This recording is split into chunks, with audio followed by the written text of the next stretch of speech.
Hello guys! Hello Libra! Welcome dito sa aking channel Libra.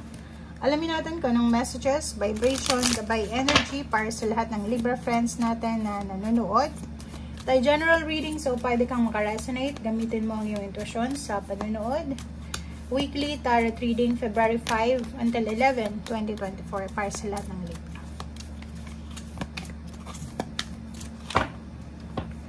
Okay, sharing yourself, Libra. Wow. So, Libra, if may energy ka ng water sign, Pisces, may Pisces sign ka ba? Or pwedeng fire sign, Leo sign, comment down below kasi pwedeng makaresonate ka dito. So, dito sa barahang to, panoorin mo yung Pisces kasi pwedeng makaresonate ka doon.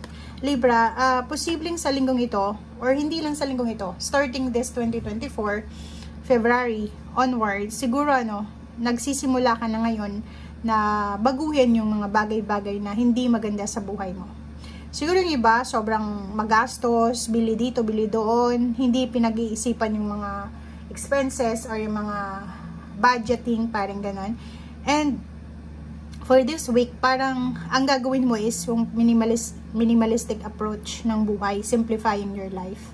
Yung 10 rule, diba? So, kung hindi mo nagagamitin, ipapamigay mo or ibebenta mo. Kung hindi mo naman kailangan, hindi mo bibilhin. Parang gano'n. So, mamumuhay ka ng sobrang simple. Mamumuhay ka ng sobrang kontento sa kung ano yung meron ka. And kung ano yung meron ka, ima-maximize mo yun. Like happiness, ima-maximize yung happiness, i-minimize mo yung drama, yung negativity sa buhay mo. And sa health din, nakikita natin dito na mas magiging focus ka, Libra, sa health mo, mas focus ka sa kinakain mo, hindi na yung tulad ng dati na kung ano lang yung meron, yun lang yung kakainin mo kahit na hindi maganda sa katawan. So, simplifying your life dito. Okay? Hindi magarbo, simple lang, humble, and private. And dito naman, sinasabi ng barahan na yun na nga, yung mga bagay-bagay siguro na hindi mo na material na bagay, mga damit, mga gamit, appliances, or kung ano pa man, na hindi mo na kailangan ay posibleng ipapamigay mo siya sa linggong ito sa mga taong nangangailangan.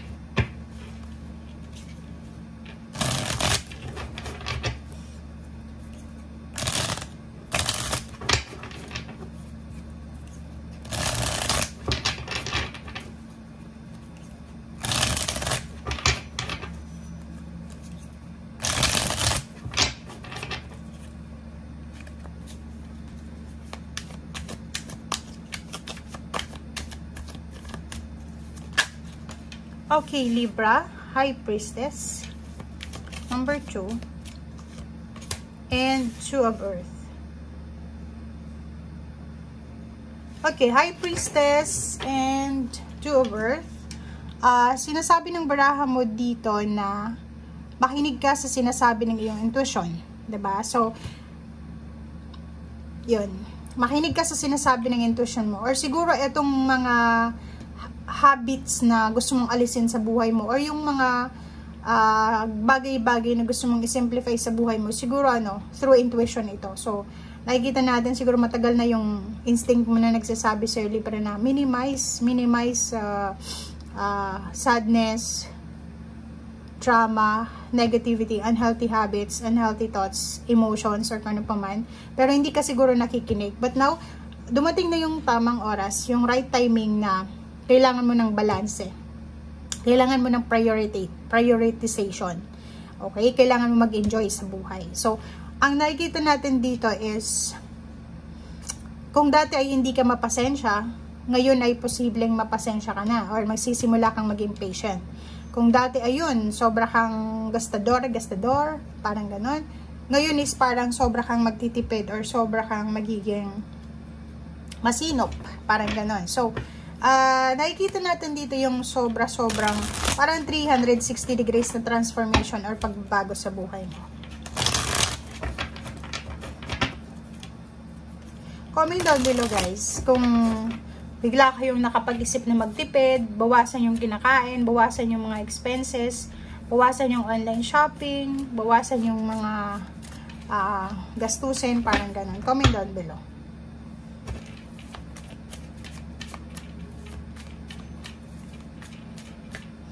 Okay, Libra. Four of Pentacles. Oh, diba? So, it's a confirmation, guys.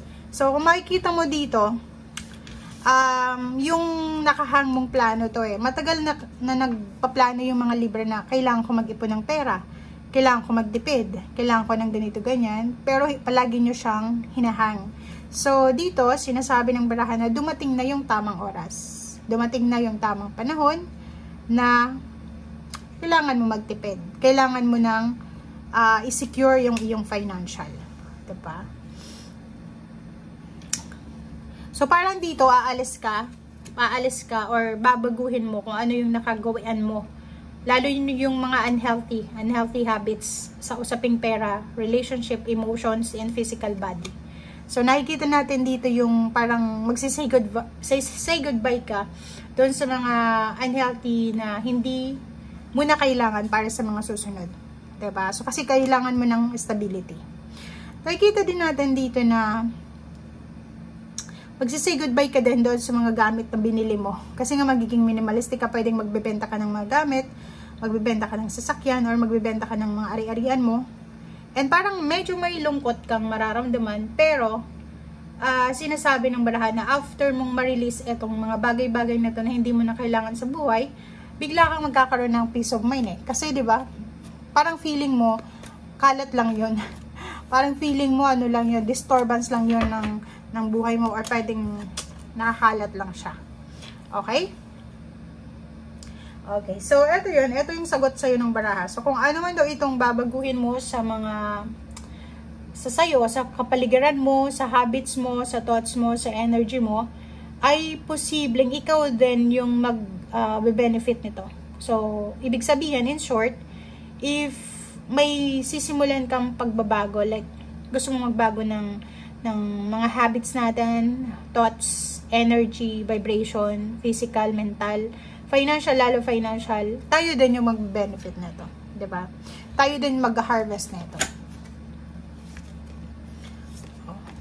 Diba? So, kung makikita mo dito, paalis ka na sa restrictions Kasi ang dami mong mga napagdaanan na problema sa pera dahil sa indulgence siguro.